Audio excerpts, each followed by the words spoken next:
piedade, pelo conhecimento daquele que nos chamou por sua glória e virtude, pelas quais ele nos tem dado grandíssimas e preciosas promessas, para que por elas fiqueis participantes da natureza divina e, havendo escapado da corrupção que pela concupiscência há no mundo. E vós também, pondo nisto mesmo toda a diligência, acrescentai à vossa fé a virtude, e a virtude a ciência, e a ciência a temperança, e a temperança a paciência, e a paciência a piedade, e a piedade o amor fraternal, e ao amor fraternal a caridade. Porque, se em vós houver e aumentar essas coisas, não vos deixarão ociosos nem estéreis no conhecimento de nosso Senhor Jesus Cristo. Pois aquele em quem não há essas coisas é cego, nada vendo ao longe, havendo se esquecido da purificação dos seus antigos pecados. Portanto, irmãos, procurai fazer cada vez mais firme a vossa vocação e eleição, porque fazendo isso nunca jamais tropeçareis, porque assim vos será amplamente concedida a entrada no reino eterno de nosso Senhor e Salvador Jesus Cristo. Pelo que não deixarei de exortar-vos sempre acerca dessas coisas, ainda que bem as saibais e estejais confirmado na presente verdade. Até aqui, o Senhor abençoa a tua palavra ali nos nossos corações e nos ajude na compreensão da mesma. Amém? Gostaria de chamar a atenção, não vou falar em todos os versículos, mas para 7 coisas importantes que Pedro deixou registrado para nós aqui na sua carta. 7 elementos ou 7 características que ela deve estar em evidência na vida dos cristãos, ou na vida daqueles que confessam o Senhor como Salvador, né? E o número 7 nas Escrituras fala do que é perfeito, e é isso que o Senhor espera de mim, de você, de nós como cristãos, de sermos perfeitos ou lutar caminhando rumo à perfeição. E Ele nos dá todas as ferramentas, ou tudo aquilo que nós necessitamos para desenvolver esse aperfeiçoamento. Então, Ele espera que nós o conheçamos. A primeira coisa que eu gostaria de colocar é: nós temos que nos colocar como servo e entender que o Senhor é soberano sobre nós. Nós devemos, então, assim, estar submisso à vontade do Senhor e não submisso à minha própria vontade. E eu preciso entender isso, e eu preciso mudar isso na minha vida. Porque nós gostamos de agir por nossa conta própria. Não gostamos de ser submisso ao Senhor, ou obedecer a palavra do Senhor. Então, desde a queda do homem lá no Jardim do Éden, até hoje, continua o homem dessa maneira, sendo arrogante, sendo exaltado, não querendo se submeter à pessoa do nosso Senhor, do nosso Deus. E Deus colocou como exemplo para nós seguir aqui a própria pessoa do Senhor Jesus Cristo. No Senhor Jesus Cristo tem todas essas características, todas essas qualidades, a qual Pedro menciona aqui. E então ele é o modelo que nós devemos seguir. E nós, como cristão quer dizer, nós somos uma réplica em tamanho menor, igual à pessoa do Senhor Jesus Cristo. Então, eu pensando, sendo uma réplica igual do Senhor Jesus Cristo, eu tenho que ter a mente do Senhor Jesus Cristo, e eu tenho que agir como o Senhor Jesus Cristo agiu. E muitas das vezes nós temos algo em nós que impede de nós pensarmos como Cristo e de agir como Cristo agiu. E quando nós olhamos essas 7 características que Pedro relaciona aqui, a partir do versículo 5 até o versículo 7, e quando nós paramos para pensar em cada uma delas, elas apresentam tudo aquilo que o Senhor Jesus Cristo fez. E Ele quer que eu e você também agimos dessa mesma forma. Voltando aqui para nós tudo, Ele nos deu todos os recursos que precisamos para desenvolver a nossa fé ou o nosso crescimento espiritual com perfeição. Agora, isso só depende de mim, de eu agir conforme Ele me ordena. Eu gosto de pensar quando o Senhor falou com Josué, lá em Josué 1:8, Ele falou para ele culpar, meditar no livro dessa lei de dia e de noite, para que ele pudesse ter o cuidado de fazer tudo conforme está escrito. A mesma ordem que o Senhor deu para Josué, a mesma ordem que Ele dá para mim, a mesma ordem que Ele dá para cada um de nós, é a mesma ordem que Ele dá para a igreja. Então, nós precisamos conhecer o nosso Senhor. Como eu vou conhecer o nosso Senhor? Através das Escrituras, lendo, orando. Então, buscando. Ele nos deu os recursos, agora nós precisamos correr atrás desse recurso. Ele fala assim no versículo 3, visto como o seu divino poder nos deu tudo o que diz respeito à vida e à piedade, e pelo conhecimento daquele que nos chamou por sua glória e virtude. Então, ele nos deu tudo.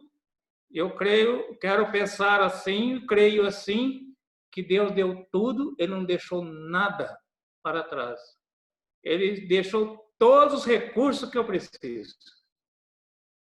Quando eu olho para a carta de Efésios, capítulo 6, a armadura do cristão, Paulo olha ali e diz que toda a armadura do cristão, eu não posso deixar de usar nenhuma delas. Aqui eu tenho que adquirir todos os conhecimentos da pessoa do Senhor Jesus Cristo, para eu pensar como Ele, agir como Ele, e não agir como eu gostaria de agir, ou deixar minha velha natureza agir na minha vida.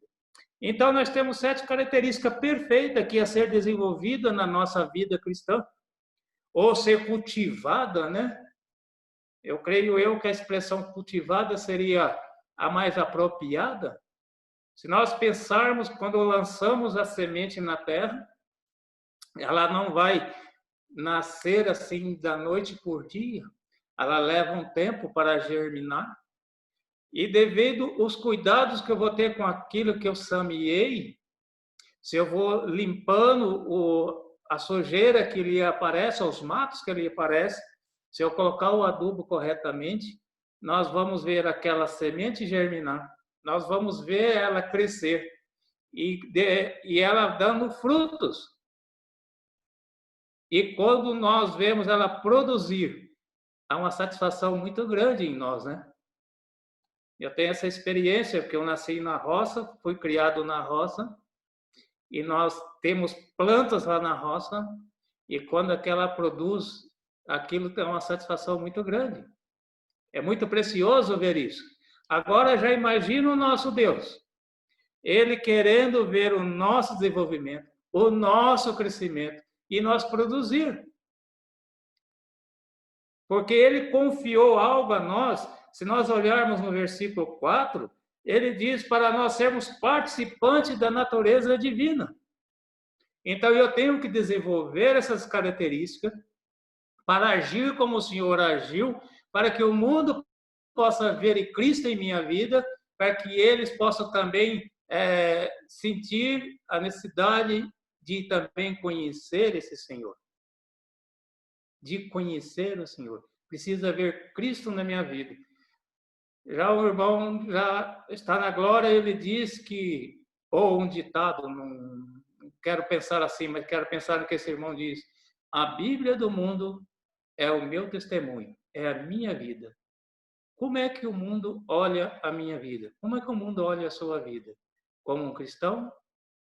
Ou ele olha para você ou para mim e diz, ele age como eu tenho agido? É igual a mim, não há diferença.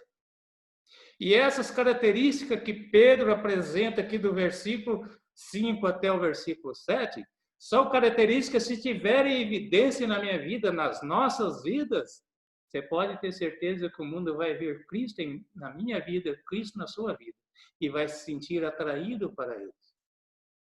Pode ter certeza disso. Então, eu preciso desenvolver essas características, porque o Senhor tem me colocado numa posição elevada. Ele tem me colocado numa posição de filho. Ele tem me colocado numa posição que eu sou da família de Deus. Ele tem me colocado numa posição que eu sou cidadão dos céus. Eu não sou cidadão da terra. Eu estou aqui na terra de passagem. Então, eu preciso, como cidadão dos céus, viver como tal aqui, como o Senhor Jesus Cristo viveu. Se eu olhar para a pessoa do Senhor Jesus Cristo, da forma que está registrado lá em Filipenses capítulo 2, lá diz que ele sendo Deus, ele esvaziou da sua glória, ele tomou a forma de servo, de homem, e como homem, ele viveu obediente até a morte e morte de cruz. Ali está o exemplo perfeito para mim e para você, para a igreja do Senhor, um exemplo a seguir, nós esvaziar da nossa velha natureza. Como é difícil nós deixarmos a nossa velha natureza. Ela sempre quer agir. Mas nós precisamos lutar contra ela, vencer ela. E o Senhor nos deu todas essas ferramentas para nós vencermos ela. A primeira dela é a fé. Essa fé ela tem que ser desenvolvida. Se ela não for desenvolvida, se ela ficar da mesma forma, nós não vamos ter condições de mudança. E os discípulos, na sua experiência com o Senhor Jesus Cristo, eles puderam ver eles em várias situações, e em uma delas, o Senhor Jesus Cristo falou para eles: por que vocês são tão tímidos? Por que a vossa fé é tão pequena? E na outra situação ele fala: se vocês tiverem fé do tamanho de um grão de mostarda ou de uma semente de mostarda, você faria obras extraordinárias, maravilhas extraordinárias. E quando eu olho para a semente de mostarda, olha, irmão, eu fico envergonhado, que a minha fé não chega a ser do tamanho dela. Então, ela me chama muita atenção nisso. Então, a minha fé, ela precisa ser desenvolvida, ela precisa ser crescida. E ele diz, junto com essa fé, eu preciso acrescentar a virtude. O que é a virtude? É fazer aquilo que é correto, é fazer aquilo que é digno diante do Senhor. E o Senhor ama quando nós agimos com dignidade, correto, verdadeiro na sua presença. Ele se alegra quando nós amamos a justiça e odiamos a injustiça. E junto disso ele manda acrescentar mais algo, a temperança ou a ciência primeiro, né?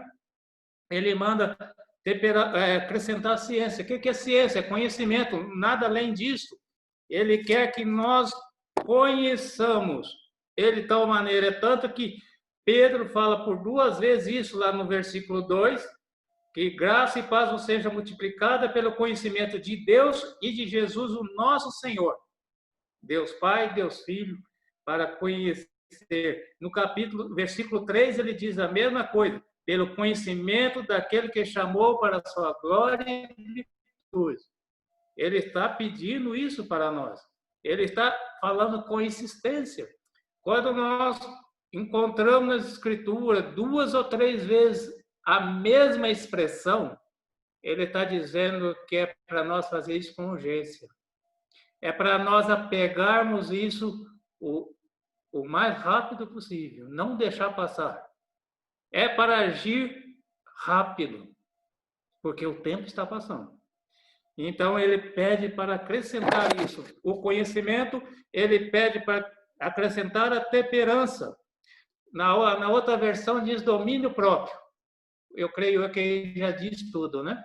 Domínio próprio. Como é difícil nós dominar a nós mesmos. Quão difícil é. Quão difícil é dominar. Dominar os meus impulsos. Dominar os meus atos. Dominar as minhas emoções. O Senhor Jesus Cristo dá um exemplo disso. Muito maravilhoso. Quando aqueles homens, querendo pôr ele à prova, traz aquela mulher que foi apanhado em adultério. E eles falaram para o Senhor, eu não vou entrar em muito detalhe, mas vou bem mais rápido. Se fosse eu no lugar do Senhor Jesus Cristo, qual seria a minha atitude? A atitude do Senhor Jesus Cristo foi essa. aquele que não tiver pecado, atire a primeira pedra. Autocontrole, domínio em todas as coisas. Ele não agiu na emoção. Ele deixou o amor falar mais alto. Então ele diz: quem não tiver pecado, atire a primeira pedra. E não teve ninguém. Autocontrole, domínio, não agindo por impulso. Autocontrole. Deus quer que eu e você sejamos uma pessoa virtuosa, uma pessoa conhecedora, uma pessoa que tenha autocontrole, domínio próprio. Não deixar a velha natureza agir em nossas vidas, porque ela traz grande prejuízo para nós. Isso é óbvio, isso é claro. Então, diante disso, além do domínio próprio ou da temperança, acrescentai a ela a paciência. Ela tem quase as mesmas características do domínio próprio. Quase a mesma característica. Equilíbrio próprio, ou paciência, é o equilíbrio emocional. É aquele que é capaz de suportar todas as coisas. E nós, com muito pouca coisa, irmão, nós não suportamos. Não pisa no meu calo porque eu nem pavio eu tenho, né? Muitas das vezes é assim. Falta o controle. Falta suportar todas as coisas. Nós temos dificuldade de suportar a fraqueza do irmão. Nós temos a dificuldade de suportar aqueles que agem errado no nosso meio. Em vez de chegar e conversar, nós já julgamos diretamente. E não é assim. Eu gosto muito do Senhor Jesus Cristo, o quanto ele suportou os seus discípulos quando estava junto com ele. Se nós olharmos, quando Pedro falou para ele: Senhor, com o Senhor estou disposto até morrer. O que aconteceu com Pedro? Na primeira prova, Pedro diz: não o conheço. Negou. Mas aqui nós vemos um Pedro transformado. E o Senhor teve paciência com Pedro. Suportou aquilo que Pedro fez com ele, né?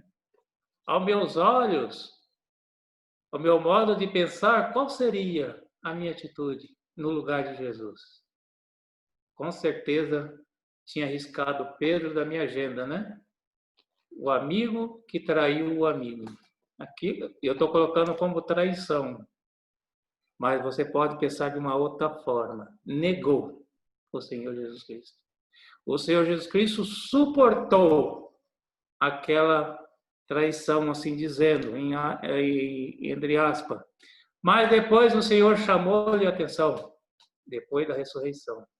E agora nós vemos um Pedro mudado. Um Pedro que pôde ter essas características na sua vida. O homem que pôde, então, agora, ser um exemplo. Ou ele seguiu o modelo a ele foi passado. Então, ele escreve para nós, resumidamente, esses detalhes, para que nós possamos viver uma vida em santidade. Se nós olhar lá na primeira carta, no capítulo 1, no versículo 18, deixa eu dar só uma voltadinha aqui, ele vai dizer assim, eu falei versículo 18, mas desculpa, é o versículo 14. Como filhos obedientes, não vos conformando com a concupiscência que antes havia em vossa ignorância, mas como é santo aquele que vos chamou, sede vós também santo em toda a vossa maneira de viver. Porquanto está escrito: sede santos, porque eu sou santo. Nós vemos o modo de Pedro falar agora totalmente diferente. O modo dele agir totalmente diferente. Então, quando o Senhor usou ele para deixar registrado essas características, essas qualidades aqui para nós cultivar ou nós desenvolver em nossa vida, porque Pedro era igual a mim, igual a você. Ele mudou. Então, eu posso mudar, você também pode mudar. e nós possamos desenvolver junto e viver uma vida que honra e glorifica o nome do Senhor. E é isso que o Senhor espera de mim, é isso que o Senhor espera de cada um de nós, que em nossas vidas Ele seja honrado e glorificado. Então é necessário eu ter esse equilíbrio emocional, eu suportar as dificuldades que estão surgindo. Nós estamos em tempo de pandemia, né? Para muitos tem sido uma dificuldade tão grande. Tem pessoas que não podem sair de casa. Aqueles que estão cometidos desse vírus, ele tem que ficar isolado. E quão difícil é, né? Mas lembra que mesmo em qualquer situação da nossa vida, nós temos que ter em memória uma coisa. O Senhor falou que era com Josué. O Senhor também, Ele é conosco. Ele está conosco na dificuldade. Ele nos dá condição de termos paciência e controle emocional em toda e qualquer situação. No final da mensagem, os irmãos permitindo, eu vou dar um testemunho, pequeno testemunho, breve testemunho do que aconteceu comigo em 2014. E graças a Deus o Senhor estava comigo. Aliás, Ele está comigo. E eu louvo a Ele por isso. E Ele me deu condição disso, esse equilíbrio emocional. Porque eu creio que se fosse em outra época, talvez eu tinha entrado numa profunda depressão. Mas o Senhor estava comigo. Louvado seja o nome do Senhor. Ele diz, além da paciência, acrescenta a piedade. E a piedade, ela tem uma característica específica do Senhor Jesus Cristo. E que nós precisamos desenvolver em nós. Porque ele fala, é aquele que sente amor e respeito pelo próximo. Ou para com o Senhor. Aquele que compadece com o sofrimento dos outros, aquele que é misericordioso. Isso é ser a pessoa piedosa. E o Senhor foi tudo isso comigo. O Senhor foi tudo isso com cada um de nós. As misericórdias dele são a razão de nós não sermos consumidos. Ele olhou para a minha necessidade, para a minha miséria, para o meu sofrimento, porque eu estava condenado, todos nós estávamos condenados, né? E ele se importou comigo. E ele se importou com cada um de nós. E ele pagou um alto preço lá na cruz. Então ele é digno de ser exemplo, de eu seguir ele aqui. E eu viver uma vida que lhe agrada, que lhe dê prazer. Eu ter também as mesmas características do Senhor Jesus Cristo. Isso é possível. Só depende de mim, de eu querer. Por isso é evidência na minha vida, ou nas nossas vidas, né? E depois ele acrescenta, depois da piedade, o amor fraternal. Quando Pedro menciona amor fraternal aqui, Pedro está com saudade da igreja primitiva, lá de Atos 2. Uma igreja unida pelo amor, unidos como os irmãos, tinham o mesmo interesse, lutava pela mesma causa. E eles tinham tudo em comum. Lá, se nós lermos lá em Atos 2, a partir do versículo 42, nós vamos chegar no outro versículo lá que diz, lá não havia necessidade, porque toda necessidade era suprida por aqueles que eram mais abastados, vendiam suas propriedades e supria a necessidade da igreja. Tanto material quanto espiritual. Espiritual nem preciso dizer, né? Quando nós olhamos Atos 2, não me lembro se é o versículo 4, se não me falha a memória, diz que todos estavam cheios do Espírito Santo. E Pedro, quando escreve essa carta aqui, já se passaram aproximadamente 70 anos. E ele estava sentindo saudade de como a igreja vivia lá no início. A igreja estava perdendo essa característica de viver unidos como os irmãos, de ter interesse um pelos outros, de fazer sacrifício em prol dos outros, assim como Cristo fez sacrifício em meu lugar e em seu lugar. Eles não buscavam seus próprios interesses, mas o interesse do próximo. E hoje nós vivemos num mundo que a individualidade ela está reinando. Eu e mais eu, e mais eu, só importando com eu. O próximo, não estou nem aí para ele, né? Quem mandou ele entrar nessa dificuldade? Mas nós precisamos mudar esse quadro. Nós vivemos a igreja de Laodiceia. É a época da apostasia geral. Apostasia geral. E quando eu olho para a igreja de Laodiceia, capítulo 3 de Apocalipse, versículo 20, o Senhor está lá de fora, batendo na porta, querendo fazer parte com aquela igreja. Mas as suas ações, as suas atitudes, ela não permite que o Senhor esteja no meio dela. Mas então, irmão, nós precisamos pôr em evidência o amor fraternal em nossas vidas, unidos como irmão, interesse pela necessidade dos outros, aquele que faz sacrifício em prol dos outros, como Cristo fez, e não buscar o nosso próprio interesse apenas. Isso tem que ser uma evidência na minha vida e na nossa vida. E ele encerra com a sétima característica, caridade ou amor. O amor ágape. Um amor sem interesse, é você amar o próximo, sem ele merecer. É o amor com que o Senhor Jesus Cristo me amou. É o mesmo amor.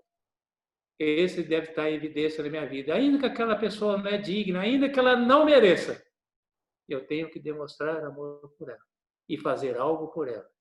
Então, quando nós olhamos lá para Romanos, capítulo 5, e o versículo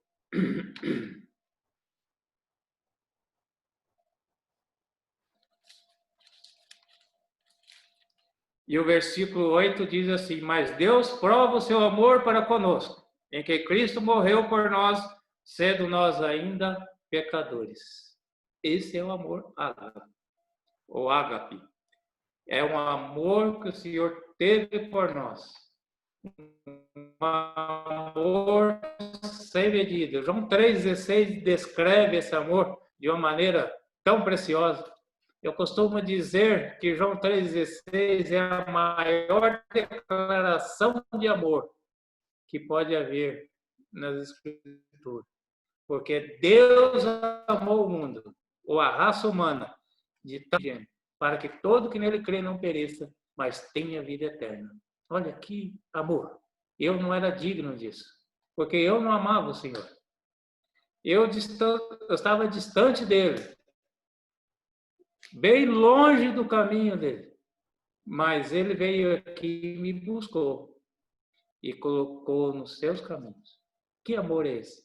Eu, no lugar do Senhor Jesus Cristo, será que eu faria isso? Você, no lugar do Senhor Jesus Cristo, faria isso? Você tem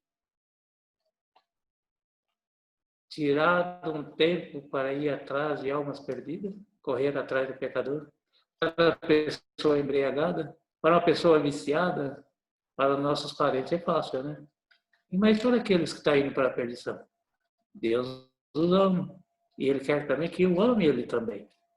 Ele quer que nós amamos Ele também. Então é necessário essas 7 evidências, ou essas 7 características, ela está em evidência na minha vida. Eu estou cultivando ela, está desenvolvendo ela. Isso é um processo, irmão, que em nossas vidas não ocorre da noite por dia. É um processo que nós temos que cada dia estar desenvolvendo ele. Para cada dia eu posso demonstrar essas evidências para aqueles que não conhecem Jesus. É bom nós pensarmos nisso. E Pedro fala assim: porque se em vós aumentar essas coisas, não vos deixarão ociosos nem estéril no conhecimento de nosso Senhor Jesus Cristo. Aqui está o segredo. Se aumentar. Se houver isso em vós. Ele coloca uma condição. E quão bom seria se a igreja que o Senhor Jesus Cristo comprou com seu precioso sangue houvesse essas características aumentadas. Eu gostaria de dizer que a história da igreja ela era bem diferente. E por que não dizer do mundo? O mundo está necessitando de ter essas coisas em evidência nas suas vidas, para que eles possam conhecer a Deus. Eu gosto de pensar muito nisso aqui. É uma grande responsabilidade sobre a minha vida, sobre a vida de cada um de nós que confessamos o Senhor Jesus Cristo como Salvador. Mas ele diz também, aqueles que não há essas coisas é cego. O que o Senhor... Essa aqui é uma das características lá da igreja de Laodiceia, que o Senhor Jesus Cristo passou para ela. Vocês são cegos. Nada vendo. Nada vendo. E a igreja, eu creio que está nessa situação, dormindo, não está vendo o que está acontecendo na sua volta. E nós precisamos ser despertados. Mas eu louvo o Senhor porque Ele, mesmo assim, Ele está sendo misericordioso e longânimo. E aquele que abrir vai ter um privilégio muito grande. Lá diz que ele vai entrar, vai compartilhar com ele, vai ter prazer em estar com ele. Mas eu louvo o Senhor porque, mesmo nessas dificuldades, o Senhor está conosco. Aqueles que querem servir Ele com fidelidade e com sinceridade. Aqueles que estão nos ouvindo através dessa live. É bom nós fazermos uma análise na nossa vida. De que maneira eu estou servindo ao Senhor? De que maneira essas coisas estão em evidência na minha vida? Elas estão em evidência ou não? Se ela não estiver em evidência, o Senhor está dando tempo para ela ser uma evidência na minha vida e na sua vida. Nós pensando assim, e Pedro diz mais embaixo assim, portanto, meus irmãos, procurai fazer isso cada vez mais firme a vossa vocação e eleição, porque fazendo isso, jamais vocês vão tropeçar. Jamais vão tropeçar. E fazendo isso também, e agindo assim, ele diz, porque assim vos será amplamente concedida a entrada no reino de Deus. Amplamente concedida a entrada no reino de nosso Senhor e Salvador Jesus Cristo. São características ou são coisas em evidência em nossas vidas que têm nos acompanhado para nós não chegarmos na presença do Senhor com mão abanando. Quando esse dia chegar, de que maneira eu vou chegar lá na presença dele? Ter algo para apresentar a ele?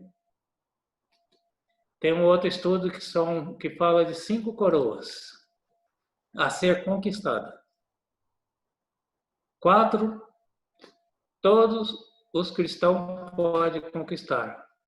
A de número 5, ela é exclusiva para os presbíteros. Mas eu posso conquistar 4 delas. A 5ª, aquele que tem o privilégio de ser um líder na igreja local, um presbítero da igreja local. E ele tem que esforçar para adquirir ela. As outras 4, também, para os demais, eles precisam lutar para conquistar ela. Porque se nós não fizermos nada, nós não vamos ganhar nenhuma para colocar diante do Senhor. E com essas evidências em nossas vidas, como diz Pedro aqui, se houver e aumentar essas coisas, não vos deixarão ociosos e nem estéril no conhecimento de nosso Senhor Jesus Cristo. Vamos trazer resultado positivo. E é isso que o Senhor espera de mim. Que eu tenha um desenvolvimento saudável. Cresço de uma forma que o nome dele seja honrado e glorificado. Pense nisso. Os pais, quando o Senhor permite eles terem filhos, quando nascem aquelas crianças, eu tenho meu filho aí que vocês estão vendo aí na casa do Edivaldo, Josué, nasceu dia 12 de dezembro de 93.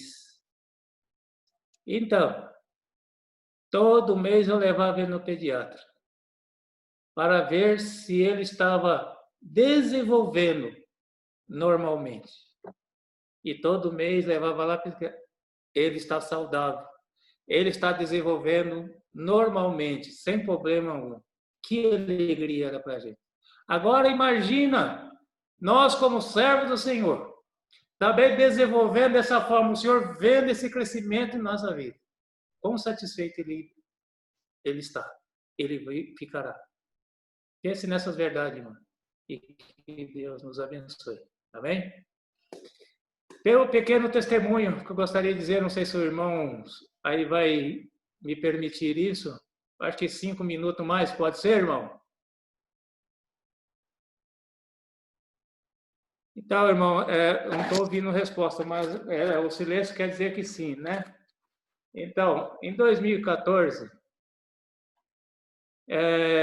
eu precisei fazer uma cirurgia no esôfago, fui acometido de chagas no esôfago. Então, nós fizemos o preparo para essa cirurgia, conversamos com o cirurgião. O cirurgião foi bem otimista, dizendo para mim assim: Darcy, nós vamos te internar você. A cirurgia leva de 6 a 7 horas. Você vai ficar 3 dias na UTI e 2 dias no quarto. Então, seria 3 e 2, 5 dias. No 6º dia, você está de retorno lá. Muito bem, a cirurgia foi marcada para o dia 26 de agosto de 2014, às 6 horas da manhã. Então, no dia tal, nós fomos para o hospital, fomos para o centro cirúrgico, a cirurgia ocorreu, diz que correu bem, né? Eu voltei depois da cirurgia, voltei da anestesia, conversei com a minha esposa, o meu filho, e eles foram embora para casa, e naquela noite, não sei a que hora, me deu um derrame na pleura. E esse derrame na pleura me levou a ficar em coma 15 dias consecutivos. Voltei do coma, já estava bem, andando, falando, mas ainda não tinha ingerido nenhum líquido ou nenhuma comida, né? Eles foram fazer o teste. Então, colocaram um produto lá num suco, lá engrossou o suco, eu tomei aquilo, foi tranquilo, mas quando eu fui tomar água, a água desceu para o lado errado. Como diz o mineiro, eu engasguei, né? Então, eles disseram que eu não podia alimentar via oral. Então, eles decidiram colocar uma sonda para eu alimentar através dessa sonda. E colocaram essa sonda, e só que depois que colocou essa sonda, eles deveriam ter feito um raio-x para ver se a sonda estava no local certo. Eles não fizeram isso. Então, me colocaram a comida por via sonda. Então, essa comida, em vez dela ir para o estômago, ela foi para o meu pulmão.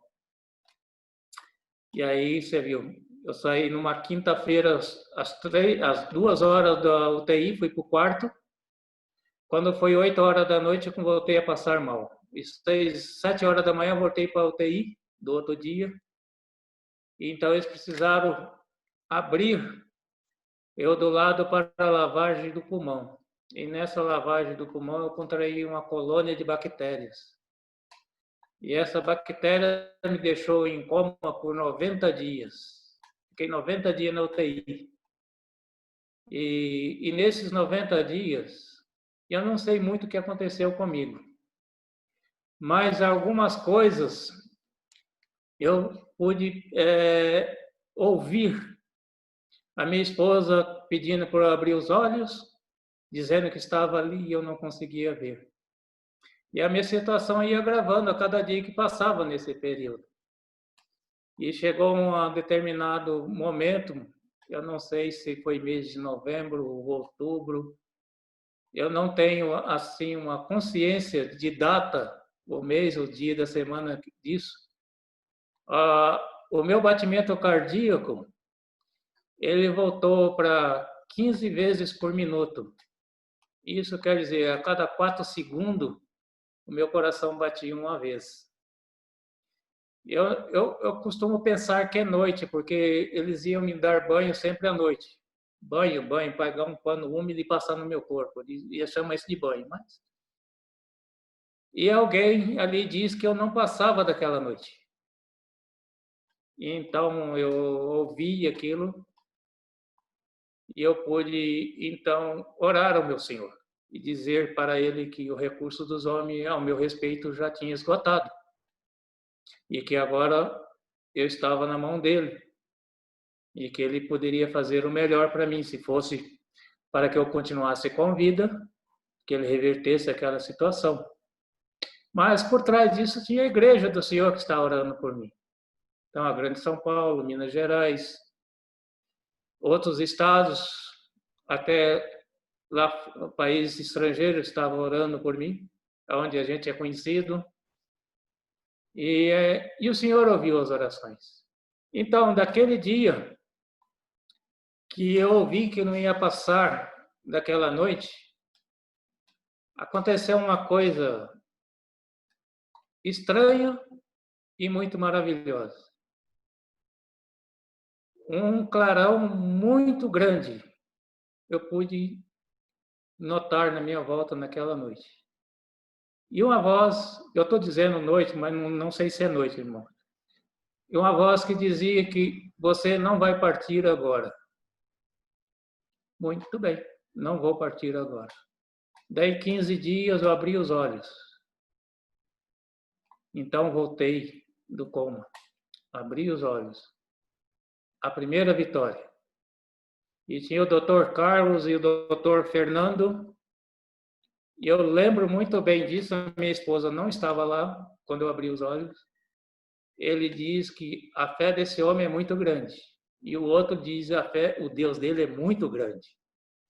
E eu no pensamento, que só conseguia pensar, que eu não conseguia falar, que eu estava entubado, eu disse, ele é o maior. E esse doutor Carlos diz que se eu melhorasse, eu não andaria e muito menos conversaria. Mas Deus é grande. Ele é o maior. E Deus, ele quis e assim fez. Eu andei pela primeira vez na frente do Dr. Carlos, do homem de que disse que eu não ia andar. E ele ficou de boca aberta, vendo o que Deus fez ali. Só sei que daí, mais 15 dias, eu saí da UTI e fui para o quarto. E no quarto eu fiquei mais uns 15 dias e depois vim para casa. Vim para casa ainda escorado. Mas voltando um pouquinho atrás, quando me tiraram ou me permitiram não usar mais a traqueostomia, eles tiraram aquele tubo que me ajudava na respiração e a porta do meu quarto estava aberta, do leito que eu estava, e o doutor Fernando passou na porta de cá, eu dei um bom dia para ele. Bom dia, doutor Fernando. Ele parou instantaneamente e voltou assim, assustado, e olhou, o que você disse? Eu disse, bom dia, doutor Fernando, tudo bem com o senhor? Esse homem, ele ficou maravilhado por aquilo que viu. E então, isso foi um pouco das coisas que aconteceu comigo. Eu não dá para eu contar em detalhes, porque senão nós ia ficar até meia-noite aqui, irmãos. Mas eu vim para casa andando apoiado na minha esposa e no meu filho, no meu cunhado. E a minha esposa cuidou bem de mim aqui em casa. Eu dependia dela para tudo, para levantar, para comer, para ir ao banheiro, para tomar banho, para tudo. Eu dependia dela. E ela fez isso aí de uma maneira maravilhosa. Sou muito grato a Deus por ela na minha vida, né? Por isso aí. Então, eu levei 3 anos, quase 4 anos, para estar do jeito que eu estou aqui hoje. Recuperado. Não 100%, porque o meu pulmão ficou com... O meu pulmão lá direito, ele funciona 60%, talvez 70%. Mas isso não me prejudica em nada. Eu estou falando bem, consigo cantar, não tão bem como antes, ando bem, sou que nem um carro 1000 agora, viu? Na baixada ando que é uma maravilha, mas quando chega no morro, aí o pulmão não aguenta. Mas Deus é maravilhoso. Ele foi bem generoso comigo. E eu agradeço a todos os irmãos que oraram por mim. Deus seja louvado, irmão. Muito obrigado pela oportunidade que vocês têm nos dado nessa noite. Que Deus abençoe. Amém?